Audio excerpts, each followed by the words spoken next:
नमस्कार। ETF trading India channel में आप सभी का बहुत बहुत स्वागत है।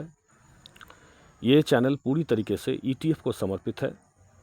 यहाँ पे स्टॉक ट्रेडिंग या फिर फ्यूचर एंड ऑप्शंस की बात नहीं की जाएगी। यहाँ पे सिर्फ ETF की ही बात होगी और मैं कोई सेबी रजिस्टर्ड नहीं हूँ, तो ये डिस्क्लेमर था, पहले ही बता देना ज़रूरी है, बता दिया। तो काम शुरू करने से पहले हम लोग जान लेते हैं कि ETF क्या है, व्हाट इज़ ETF। ETF एक माला है, एक गुच्छा है। जैसे कि एक माला होता है ना जिसमें बहुत सारे फूल होते हैं, तो ETF भी वैसा ही एक माला है जिसमें बहुत सारे फूल होते हैं। ये फूल हुए ETF के स्टॉक्स।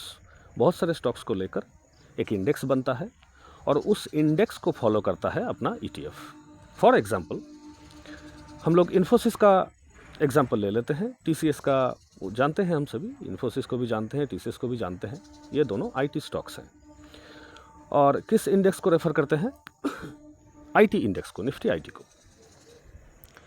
तो हम जब ETF की बात करते हैं तो IT इंडेक्स को जो ETF कवर करता है उसको कहते हैं ITBs, ITBSS, ITBs Nifty IT index को कवर करता है। तो हम लोग ETF में काम करेंगे, मतलब हम लोग ITBs को लेकर काम करेंगे। ठीक वैसे ही निफ्टी 50 जो इंडेक्स है, इंडेक्स में हम कैसे काम करेंगे? निफ्टी 50 में हम लोग निफ्टी 50 को तो डायरेक्टली खरीद नहीं सकते हैं और यहाँ पे कॉल पुट की बात तो नहीं हो रही है। तो निफ्टी 50 को हम लोग कैसे खरीद सकते हैं? हम लोग निफ्टी 50 को खरीदेंगे निफ्टी बीज से। ठीक है, NIFTY BEES निफ्टी बीज, ये सर्च करेंगे तो आ जाएगा। कुछ 270-71 रुपये भी चल रहा है। खैर छोड़िए। तो ये ITBs, निफ्टी बीज, ये सब हो गए ETF। अब देसी भाषा में समझे तो बात कुछ ऐसा है कि आपने सपोज 40 रुपये 42 रुपये देकर एक ITBs खरीद लिया, तो आपके पैसे का क्या हुआ? आपका पैसा जो है वो 42 रुपये या 40 रुपये वो जाके निफ्टी IT के अंडर में जितने भी स्टॉक्स हैं उन सभी स्टॉक्स में छोटे छोटे हिस्से में लग गए। ठीक है, अब किस में कितना लगेगा? वो ITBs इंडेक्स में, ITBs का ETF में स्टॉक्स का पोजीशन जितना होगा, ठीक है, उस हिसाब से आपका पैसा भी बटकर अलग अलग स्टॉक्स में लग जाएगा। ठीक है, तो समझ गए आप ETF क्या होता है। हम लोग ETF खरीद रहे हैं, मतलब पूरा माला खरीद रहे हैं। ठीक है, अब आते हैं कि ETF क्यों करेंगे हम ETF? क्योंकि स्टॉक्स वाले बोल सकते हैं कि स्टॉक्स में 30%, 40%, 50% तक का रिटर्न बन जाता है। हाँ सही है, कुछ स्टॉक्स में बनते हैं, लेकिन हम लोग ETF करते हैं। क्यों करते हैं? क्योंकि ETF में तो हर इंडेक्स जो होता है, हर इंडेक्स का जो ETF होता है वो हर साल 30%, 40%, 50% आपको रिटर्न नहीं देगा। ठीक है, अभी डिटेल में थोड़ा समझ लेते हैं कि क्यों करेंगे ETF इसलिए करेंगे कि ETF बहुत सेफ है। ठीक है, इंडेक्स कहीं भाग नहीं जाएगा, इंडेक्स यहीं पर रहेगा। कोरोना का क्रैश आया, ठीक है, उसके पहले आपका 2008 का लेमन ब्रदर क्राइसिस, वो भी हम लोग देखे हैं, वो भी आया। आज तक 5 से 6 बार बड़े बड़े क्रैशेस आ चुके हैं। तो क्या निफ्टी 50 ख़त्म हो गया, ज़ीरो हो गया? नहीं हुआ ना। तो इंडेक्स जो है वो हमेशा ऊपर ही जाएगा। ठीक है, आप अगर टॉप में खरीद कर फंस गए तो ऐसा डर नहीं है कि अरे यार ये बढ़ेगा कि नहीं बढ़ेगा। नहीं, वो बढ़ेगा, ज़रूर बढ़ेगा। इंडेक्स को बढ़ना ही है। अगर इंडिया का जो ग्रोथ है उस पर आपको यकीन है, ठीक है, इंडिया के ग्रोथ पे अगर आपको यकीन है तो इंडेक्स में भी यकीन करना पड़ेगा। ठीक है, तो इंडेक्स हमेशा ऊपर ही जाएगा। ये है पहला कारण। दूसरा, सेफ्टी के भी कुछ उसूल होते हैं। जैसे कि मैं बताता हूँ आपको, बहुत सारे स्टॉक्स ऐसे थे जो निफ्टी 50 के पार्ट हुआ करते थे, कभी भाग गए। ठीक है, स्टॉक्स भाग गए। अब आपने उन स्टॉक्स में पैसा लगाया है तो वो आपको चूना लगाकर आपका पैसा लेकर कोई इंग्लैंड चला गया, कोई विदेश चला गया। अब आप ढूंढते फिरिए उस आदमी को, उस कंपनी को ढूंढते फिरिए। आपका जो पैसा है उसको आप लौटा पाएंगे? वापस ला पाएंगे? वो लौट कर आएगा? कभी नहीं आएगा भाई। हार्ड अर्नड मनी है, छोटा मोटा काम धंधा सब हम लोग करते हैं, उससे थोड़ा बहुत पैसा इकट्ठा करते हैं, तिनका जोड़कर उस पैसे को हम लोग मार्केट में लगाते हैं। तो मुझे तो भाई मेरा पैसा बहुत प्यारा है, इसलिए मैं ये रिस्क नहीं ले सकता कि स्टॉक में लगाऊं, क्योंकि किसी को नहीं पता कौन स्टॉक कब भाग जाएगा। लेकिन इंडेक्स कभी नहीं भागता है। अगर इंडेक्स के अंदर, बोल सकते हो आप लोग, आर्गूमेंट का जगह रहता है तो बोल सकते हो कि सर इंडेक्स में अगर स्टॉक भाग गया तो इंडेक्स भी तो फॉल करेगा, थोड़ा सा गिर जाएगा ना। हाँ गिरेगा भाई, लेकिन उसका लिमिट होगा। क्यों, अभी समझते हैं। अभी हमने ITBs का चर्चा किया, ठीक है। तो ITBs में, ITBs जो ETF है उसमें 10 स्टॉक्स रहते हैं, इंडिया के दिग्गज 10 IT स्टॉक्स उसमें रहते हैं। अब सपोज पकड़ लेते हैं कोई XYZ एक कंपनी वो भाग गया, ITBs क्या करेगा मालूम है? इंडेक्स क्या करेगा? इंडेक्स उस स्टॉक को लात मार के निकाल देगा, उसके जगह पर कोई बढ़िया परफॉर्मेंस करने वाला जो स्टॉक होगा उसको इंक्लूड कर लेगा।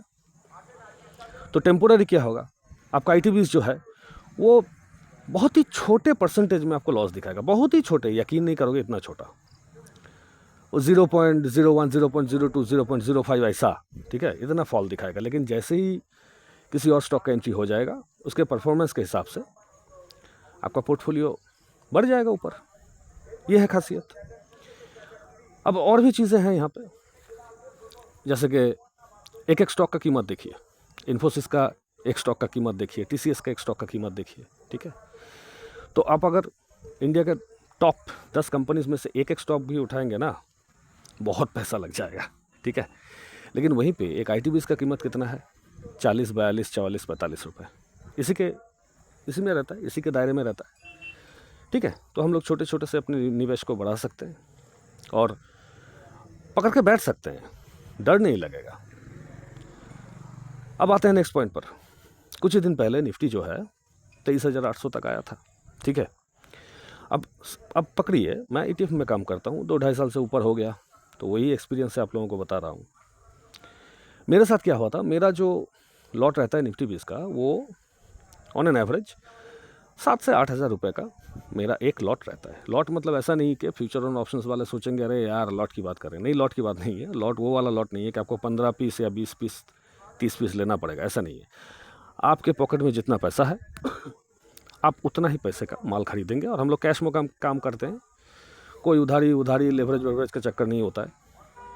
अपना पैसा लगाते हैं और तसल्ली से बैठ जाते हैं।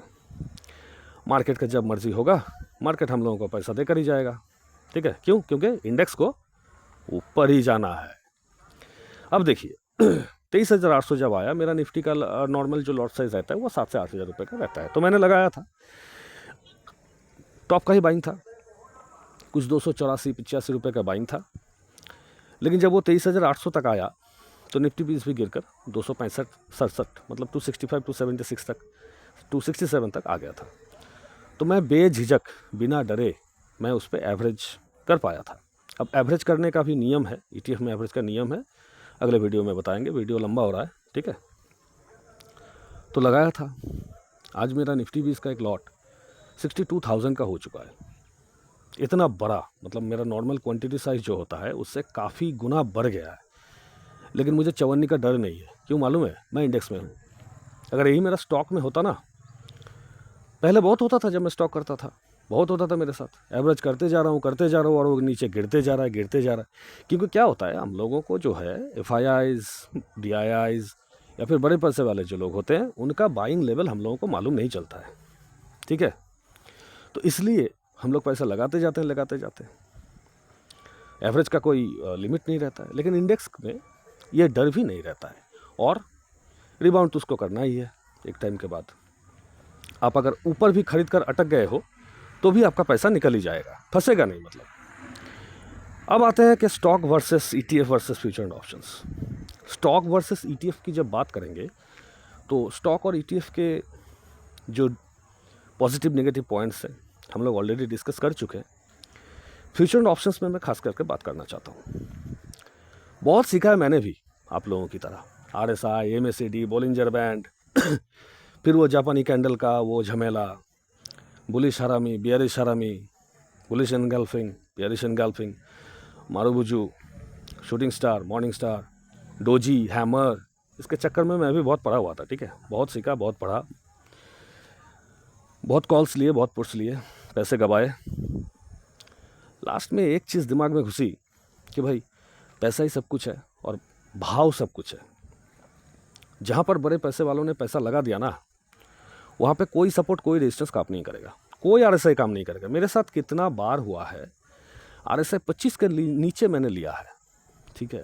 बैंक निफ्टी लिया है निफ्टी भी लिया था, RSI 25 के नीचे था, लिया। मेरे लेने के बाद और भी गिरता रहा, और भी गिरता रहा, ठीक है। अब आदमी कितना हजम करेगा मुझे बताइए।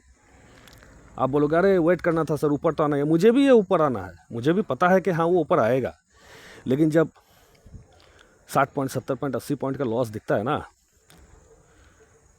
दिमाग सुन पड़ जाता है, समझ रहे, खून सूख जाता है ठीक है, तब निकलना ही पड़ता है एक टाइम के बाद। कितना होल्ड करोगे आप?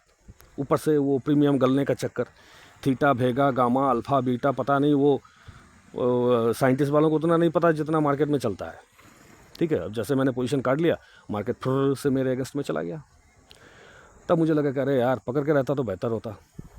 अब ऐसा करते करते एक दिन पकड़ के रहे, गिरते गिरते गिरते गिरते अकाउंट साफ। बहुत बार हुआ है, ज़्यादातर मेरे साथ जो होता था फ्यूचर एंड ऑप्शंस में, 5 दिन ट्रेडिंग के अंदर 3 दिन या 4 दिन में प्रॉफिट करता था। हाँ, मैं प्रॉफिट करता था, 3-4 दिन में प्रॉफिट करता था, लेकिन वो जो है ना, वो एवरेज करने का या नीचे आने का, कितना बार हुआ है मेरे साथ के स्टॉप लॉस बाउंस कर गया, स्टॉप लॉस लगा ही नहीं, ठीक है। तो फिर वो एक दिन जो होता था 5 दिन के अंदर, वो 5वां दिन वो मेरा पूरा प्रॉफिट हफ्ते का लेके चला जाता था। तो क्यों इतने झमेले में पड़े? उसके बाद मुझे ये ETF का स्टडी ये मैंने शुरू किया, और पहले ही बताया मैंने 2-2.5 साल के ऊपर हो गया। मेरा खुद का जो एक्सपीरियंस है, खुद का जो गेन है, ठीक है, सालाना 20% 22% मैं बहुत खुश हूँ, क्योंकि ना तो मुझे स्टॉक से वो रिस्की 50-60% पसंद है, ना मुझे ऑप्शन से रातों रात करोड़पति बनना है। पैसा ऐसे बनता नहीं है, ठीक है, पैसे धीरे धीरे बनते हैं। और अगर ये इतना आसान होता ना, तो आपका वो रिलायंस, ठीक है, टाटा कंपनी, अदानी, जितने भी हैं सब ना, अपना बिजनेस काम धंधा छोड़ करके सब वो स्टॉक और ऑप्शन ही करते हैं, है कि नहीं? पैसों की तो कोई कमी नहीं है उनके पास, क्यों नहीं करते वो लोग अपना काम करते हैं, हम लोग अपना काम कर रहे हैं, ठीक है।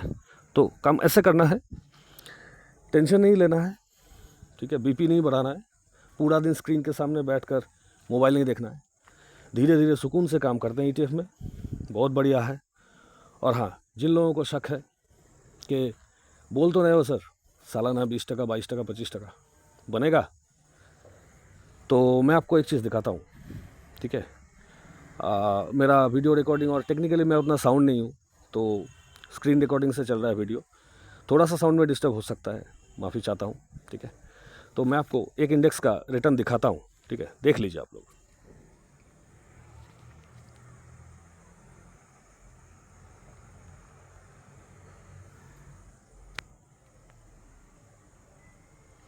ये CPSE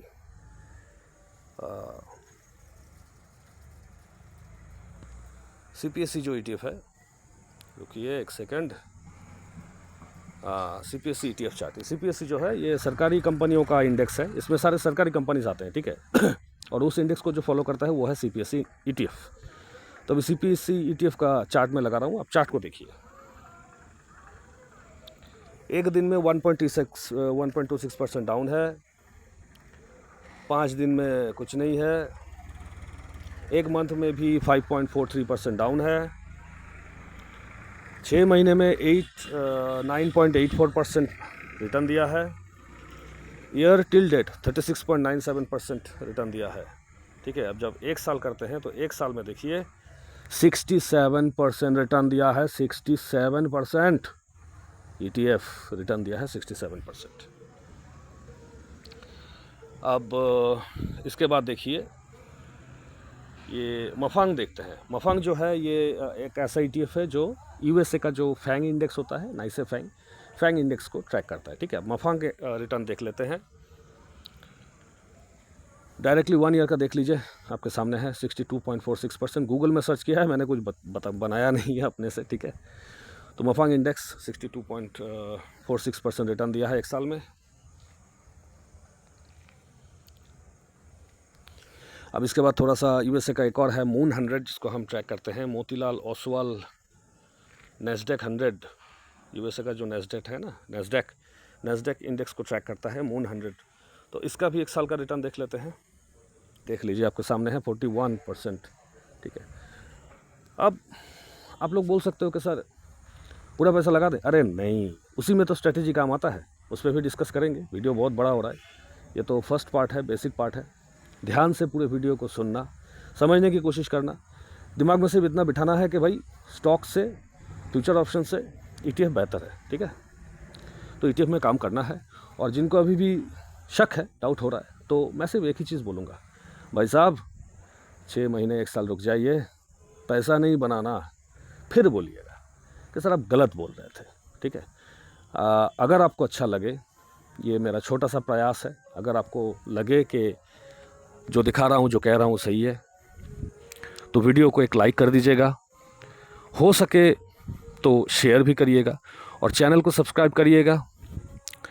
ऐसे इन्फॉर्मेटिव वीडियो आपके पास आता रहेगा, ज्ञान बढ़ता रहेगा। और ज्ञान तो ऐसा चीज़ है भाई, बांटने से ही बढ़ता है, ठीक है।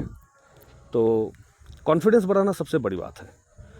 आपको जब कॉन्फिडेंस जब हम लोगों का बढ़ जाएगा, काम होता रहेगा। मैं अपने पर्सनल एक्सपीरियंस से यही बता रहा हूँ, मुझे जो मिला है, ठीक है, सालाना 20% 22%, कुछ चीज़ों में 25% तक मिल जाता है, लेकिन उसके लिए पोर्टफोलियो मैनेजमेंट करना पड़ता है।